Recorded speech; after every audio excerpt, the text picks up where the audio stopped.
Hello and welcome to another day in paradise, and welcome to another edition of the Unapologetic Negropian.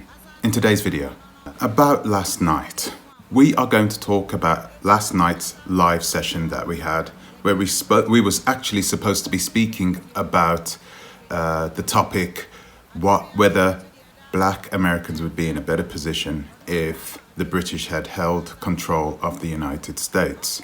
However, we quickly slid onto the subject of the ADOS movement and Pan-Africanism. And so I want to talk about that, but first I'm going to ask you to please like, subscribe, share, and click the bell notification. I'm not going to lie.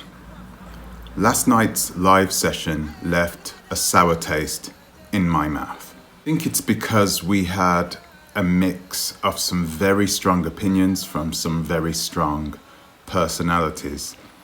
And I didn't really side with either of those personalities. There were a few progressives inside the panel, but most of the people were either for Pan-Africanism or against Pan-Africanism, or for the ADOS movement or completely against the ADOS movement. There was no neutral ground, really. We spoke about the ADOS movement and about reparations. We started shouting over one another, and I've got to apologize for that because that was partly my fault. As the moderator, I should have done more to make sure everybody was able to be heard and everybody had their say. If I need to be honest, I normally try and keep my live sessions at around 2 hours, but last night I think we went into 3.5 hours, and I just wanted to let everybody get their say and have their say. I didn't want to put people in a position where I was being biased, so I was turning off people's mics and this, that and the other. At that time, I wanted people just to thrash it out and get it out of them. And I think towards the end of that live session, things got a little better as we started to literally speak in a more civil manner. I wanted to speak about the reaction to, I think it's Afrinamus. Afrinamus came on to the live session, and he was not happy with what African Americans were planning to do in terms of the ADOS movement, and he just seemed to be very angry with African Americans in general. It was very, goodness, I don't even know how to say this. It was very saddening to hear what he was saying, because I started this live session to talk about unity, and I got the opposite. Afrinamus lives on the West Coast in the United States, and he was speaking about essentially Africans, and he was speaking from his own perspective, remember. Africans wanting to progress in the world by not associating themselves with people who have been downtrodden, and his words were the weaker people in America. And I think he was talking about the African Americans at that time. Most of the panel were African Americans, so he got a lot of stick for saying that. A lot of people were angry. There was a gentleman by the name of San, that was his name, San, and he obviously was really not happy with hearing this. San was talking more about unity, you could tell that he was happy knowing that we were all different, but that we could work with one another. But hearing what he said, what this Afrinamus said last night about African Americans, he probably, I'm just hoping he didn't change his mind, and I hope he knows that Afrinamus was not speaking on behalf of the 1.2 billion Africans on the African continent. There was another gentleman who went by the name God of Jacob. He is in the United States Armed Forces, and he was almost to a certain degree agreeing with this Aphrodamos, I think he's Gambian. He said he was a United States citizen. We also had Nakamizi that came on, and of course this God of Jacob and Nakamizi, they're both ADOS, and I kind of made the assumption of which way it was going to go. I knew they weren't going to be happy with with the words that was being used by this Gambian gentleman, Aphrodamos. However, they didn't scare me. There was one person on the panel who was another ADOS member, and his method of thinking, it scared me, because when this Aphrodamos was talking about African Americans as being weak and continental Africans not wanting to have anything to do with African Americans, and that they are joking if they're thinking that they're going to get... he said he wanted to support them getting reparations, but he just said, listen, we are on different paths. You walk your path, we walk ours. This is what this Aphrodamos was saying. This Dane, I believe his name is, there was no anger from him, because you had this Southern American black man who was... There was no emotion there. There was no emotion. He didn't care. Everything that this Aphrodamos was saying, he agreed with, but you could tell from the tone of his voice that the words that this Aphrodamos was saying were completely irrelevant to him. He didn't care less about what other African ethnicities thought of himself and his African American counterparts. For him, what happens outside of the African American ethnicity, the ADOS community,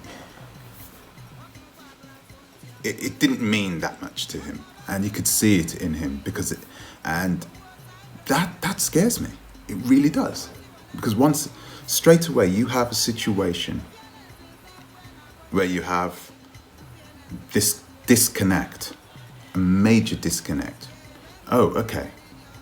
We understand that we perhaps came from you, but we're not you anymore. We no longer have that tie with you. So literally, we're going to put you in that same basket as the white people. You're going to be put there. And we're going to carry on about our day. Cheerio. Then I had somebody in the comments section, I think his name was Face, with 3 exclamation marks. And he said something quite profound as well. He said that the ADOS movement are small, almost insignificant at this moment, but they are dangerous. And I asked him why. And he said that their method of thinking, the way they think, their ethos, can easily be transmitted to other African Americans. I mean, let's face it, you live in a country where there is a lot of racial tension, and you have a group of people who will fight tooth and nail for you. They will literally fight tooth and nail for you. So why wouldn't you want to align yourself with these people.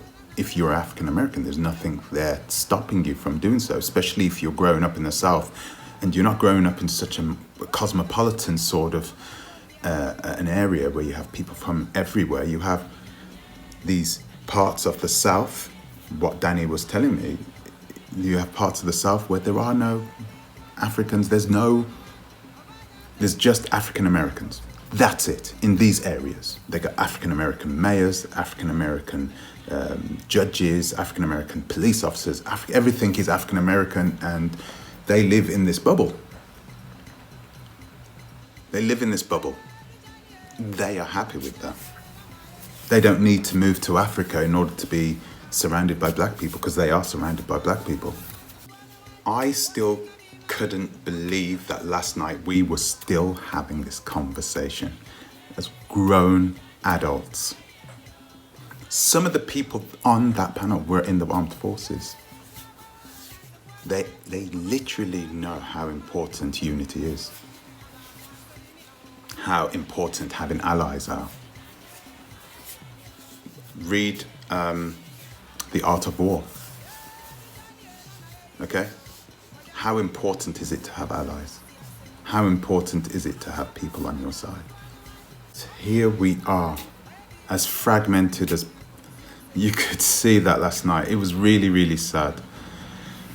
So tonight we're going to do this again, and I'm going to mediate the session a lot better this time, because I think we need to put ourselves in a position where we need progress.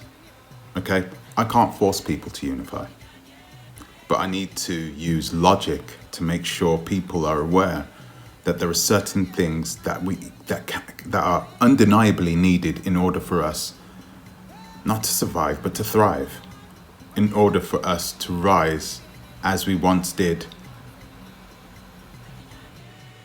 hundreds and hundreds of years ago. I think the only positive that I could take out of last night's conversation was that these group of men are the major minority, okay? Which I am actually happy about.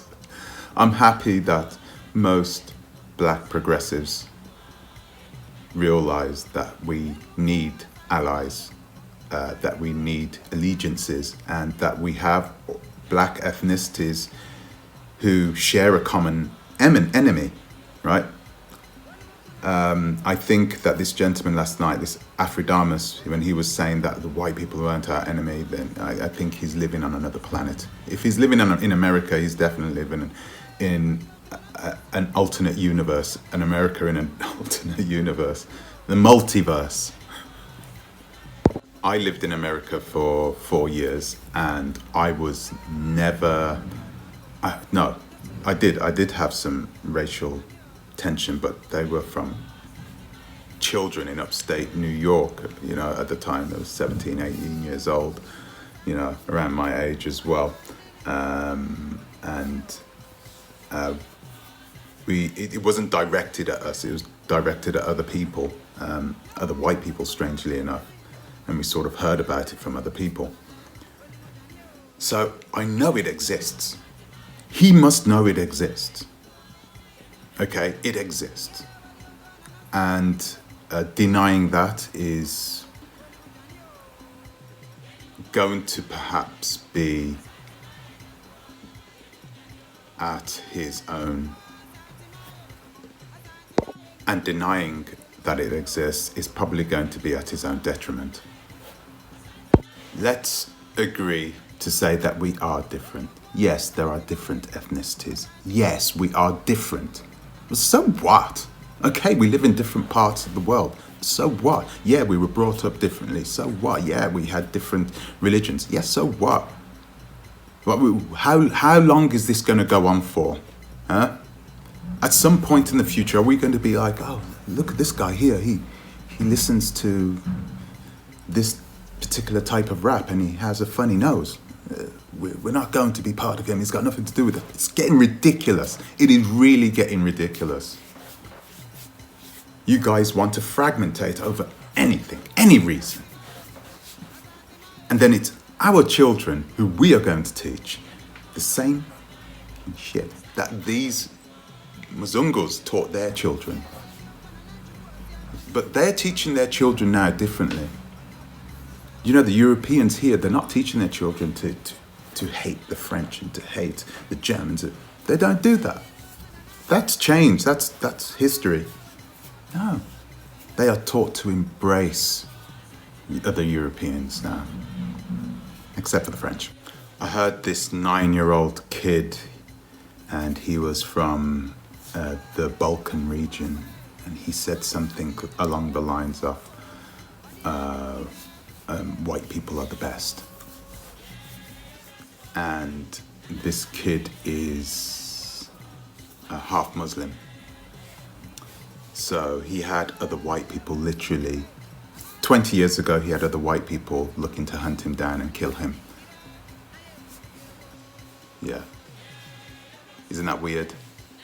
This is what the kids are being taught today. They're being taught to, hey, forget about the European kids are being taught to say, hey, it doesn't matter. That's the past. We need to unify.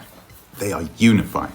But we as black people, the opposite is happening. The opposite is happening. And if we listen to these people who simply want to just, this is, and you are over there and you are over there. If you're listening to these people and you think that we are going to get what we want, right, being fragmented, and denying each other's heritage, denying each other's culture, we are not going to win. Our kids are going to live with that legacy as well, because we were too hard-headed to educate ourselves about one another. So guys, listen, we're gonna go at it again tonight. I'm gonna try and keep it to 2 hours, okay guys? Thank you very much for joining me last night. I'm gonna moderate it much better this time. I would ask people, if you want to join, please join. I would really love for some moderates to come on, someone who has neutral thinking. Perhaps you are not ADOS, but you're on the cusp of thinking about joining their movement and their struggle for reparations and to better the foundational African Americans, to further their efforts on making sure that they can get some payback for what happened to their forefathers. I'm welcoming everybody, of course, to the conversation. But let's change the conversation. We know how each other feels, okay? Let's bring something else to the table. This is what I want. I'm a progressive myself, okay? I liked to engage with ADOS. I liked engaging with the Pan-Africans, but I sort of am pragmatic. I kind of feel like everybody has different parts of their story which we should be using and amalgamating together and bettering everybody. Yeah, I do believe that. I'm sorry, regardless, I believe in unity. Okay, and that's just logic. You know, you'd have to be living, like I said, in an alternate universe if you think unity is not going to bring us, is not going to give us anything good. Of course it is. And if it doesn't do it for us, it's going to do it for our children and our children's children. They are progressing. Don't put your children in a situation where once again they are burdened with our luggage. So guys, I'm going to leave it there. Thank you for joining me today. Okay, so thank you very much. Thank you to the new subscribers. Thank you for all your support. I really appreciate it. I have some really good videos coming up that I'm working on at this moment, and they are so wild. I've had to take my time. Really, I've been sitting here like this, just scratching my head, because what's going on in Africa is just wild. That's all I can say. So please watch this space. See you in the next one. And as always, think twice, Torah a bit.